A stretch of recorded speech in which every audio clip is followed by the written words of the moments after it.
श्री स्वामी समर्थांची संपूर्ण जीवनगाथा. जन्म आणि मूळ. श्री स्वामी समर्थ महाराज हे दत्त संप्रदायातील तिसरे अवतार मानले जातात. त्यांचा जन्म आणि बालपणाबद्दल निश्चित माहिती उपलब्ध नाही, परंतु त्यांना श्री नरसिंह सरस्वतींचे पुनर्जन्म मानले जाते.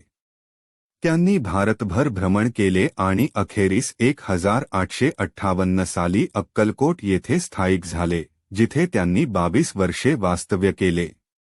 अक्कलकोटचा काळ. अक्कलकोट येथे त्यांनी अनेक भक्तांना आध्यात्मिक मार्गदर्शन दिले आणि त्यांच्या जीवनात अनेक चमत्कार घडवले. त्यांनी एका मुलीला मुलामध्ये रूपांतरित केले, 2-4 लोकांसाठीच्या अन्नातून शेकडो लोकांना भोजन दिले आणि एका कोरड्या विहिरीला पाण्याने भरले.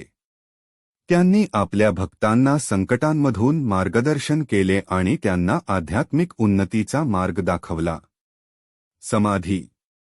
श्री स्वामी समर्थ महाराजांनी 30 एप्रिल 1878 रोजी अक्कलकोट येथे समाधी घेतली. त्यांचे समाधीस्थळ अक्कलकोटमध्ये आहे, जेथे दरवर्षी त्यांच्या प्रकट दिनाची उत्सव साजरी केली जाते. अधिक माहिती आणि ग्रंथ. श्री स्वामी समर्थ महाराजांच्या जीवनावर आधारित अनेक ग्रंथ उपलब्ध आहेत, ज्यामध्ये श्रीपाद भूषण आणि श्री गुरुलीलामृत हे प्रमुख आहेत.